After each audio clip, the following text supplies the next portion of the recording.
सुप्रभात साथियों। फिर एक बार मैं सहायक अध्यापक एलटी की जो हमारी लड़ाई है और जो लड़ाई न्यायालय में चल रही है कि सहायक अध्यापक भर्ती का परिणाम घोषित करने को लेकर, और वो न्यायालय में विचाराधीन है और उस पर आप देख रहे हैं लगातार न्यायिक प्रक्रिया के तहत कार्रवाई चल रही है, जिसमें पहले सिंगल ब्रेंच में कार्रवाई चल रही थी, फिर डबल ब्रेंच में कार्रवाई हुई।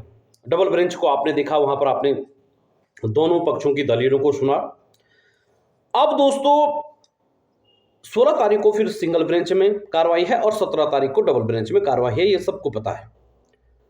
17 तारीख की कार्रवाई महत्वपूर्ण है हम सब के लिए। उसमें क्या निर्णय आता है ये देखने लायक होगा साथियों। इसके अलावा हम लोगों ने 2 तारीख को एक रैली का आयोजन किया जो काफ़ी हद तक सफल भी रही, और उसके कारण वहाँ पर काफ़ी तादाद में दूर दराज से छात्र आए और उन्होंने बहुत अच्छा वहाँ पर सहयोग किया, योगदान किया साथियों। उसके बाद हमने ये कहा कि अनिश्चितकालीन धरने की शुरुआत हम करेंगे। अनिश्चितकालीन धरना चला, उसके लिए प्लानिंग हुई। हमारे साथी थे गुरुदेव राणा जी, जगदीश भाई, अजय भाई, इन लोगों ने अनिश्चितकालीन धरने को सफल बनाने के लिए लगातार जीतोड़ मेहनत की। लेकिन दोस्तों बड़े दुख के साथ कहना पड़ रहा है कि आप सब लोगों ने जो उतना सहयोग नहीं किया, और ख़ासकर जो देहरादून के आसपास के लोग हैं वो लोग धरना स्थल तक नहीं पहुँचे। बड़ी दुख की बात है। बल्कि उसके बजाय जो कई सारे पिंडर घाटी कहाँ रहेगी, चमोली जनपद के लास्ट बागेश्वर के आसपास, वहाँ से लोग धरने के लिए आए। उधम सिंह नगर से लोग धरने के लिए आए, चमोली से लोग धरने के लिए आए, टिहरी से लोग धरने के लिए आए। लेकिन जो देहरादून के आसपास तैयारी करने वाले छात्र थे वो धरने में नहीं आए, और धरने में संख्या बल न होने के कारण साथियों हमें ये धरना क्या है कि स्थगित करना पड़ा।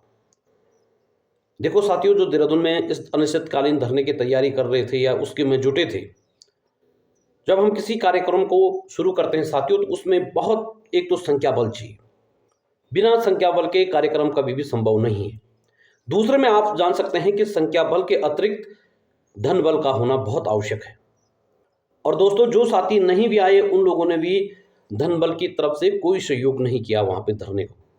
साथियों बड़े दुख के साथ कहना पड़ रहा है, केवल 17-18 लोग अगर ग्राउंड में काम करेंगे तो साथियों ये लड़ाई हम जीत नहीं पाएंगे। मैं 101% आपको कह रहा हूँ।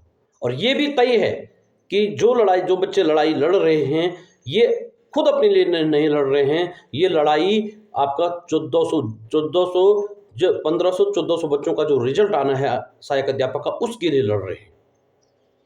जो बच्चे लड़ाई लड़ रहे हैं ये भी तय नहीं है कि वो बच्चे, हम तो कह रहे हैं कि भगवान से दुआएं हैं वो बच्चे सफल हों, लेकिन परीक्षा परिणाम क्या होता है ये तो अतीत के गर्भ में है। लेकिन साथियों उन लोगों ने आप सबके लिए बीड़ा उठाया था, लेकिन आप लोगों ने सहयोग नहीं किया, जिसके परिणाम स्वरूप उन लोगों को धरना स्थगित करना पड़ा। आर्थिक संसाधन सबसे बड़ा, कोई भी कार्यक्रम चलाना होता है उसमें आर्थिक संसाधन महत्वपूर्ण भूमिका अदा करता है। और हमने पहले भी कहा कि उन बच्चों ने एक एक रुपये का हिसाब लिखा है। किसने 20 रुपये की बिस्लरी भी पी है तो उसका भी रजिस्टर में मेंटेन है। लेकिन बड़े दुख के साथ कहना पड़ रहा है कि वो धरना आपका स्थगित करना पड़ा। लेकिन साथियों फिर भी मैं आप लोगों के लिए कहता हूं, इंतजार कीजिएगा 16 तारीख 17 तारीख डबल ब्रेंच का। शायद निर्णय हमारे फेवर में भी आ सकता है, नहीं भी आ सकता है, इस बात की कोई गारंटी नहीं है। लेकिन साथियों ये लड़ाई हमें कहीं ना कहीं जारी रखनी चाहिए थी, ताकि से शासन प्रशासन पर दबाव बनता। आपको पता ही है कि जिस तरह से आपने पहले ही देखा, एक दिन सिंगल ब्रेंच जब लगी थी उसमें देखा था कि सरकार के सीएससी द्वारा नियमावली के बारे में उन्होंने 14 की जगह 9 बोल दिया। उस कारण से देखो आज तक ये डेट पे डेट मिल रही है। जब तक हम धरना प्रदर्शन इन सब के माध्यम से सरकार पर दबाव बनाते तो उनके सीएससी पुरजोर तरीके से न्यायालय में बात को रखते। लेकिन आप सब ने इसमें सहयोग नहीं किया। जिन लोगों ने सहयोग किया उनका बहुत बहुत आभार। जो लोग नहीं कर पाए कोई बात नहीं। साथियों लड़ाई ये सामूहिक लड़ाई थी, ये सब लोगों की लड़ाई थी और ये उन लोगों की भी लड़ाई है जो आगे सीधी भर्तियों की तैयारी कर रहे हैं।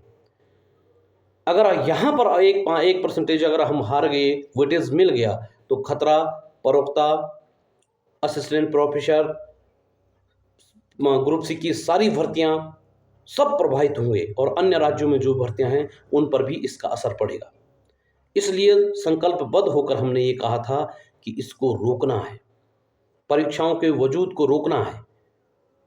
अगर परीक्षाओं के जो आपका संरचना जो ढांचा है उन पर ही अगर हमला होना शुरू होगा तो दोस्तों मुश्किल है फिर गरीब छात्रों का चयन होना, जो उत्तरकाशी, पुरोला, बड़कोट, चमोली, जोशीमठ, पिथौरागढ़, बागेश्वर, कपकोट, उधम सिंह नगर, किच्छा, रुद्रप्रयाग, जखोली, इन तमाम जगहों के जो गरीब छात्र हैं, किसान, मध्यम वर्गीय परिवार से आते हैं, उन लोगों का चयन कैसे होगा, ये विचारणीय प्रश्न था।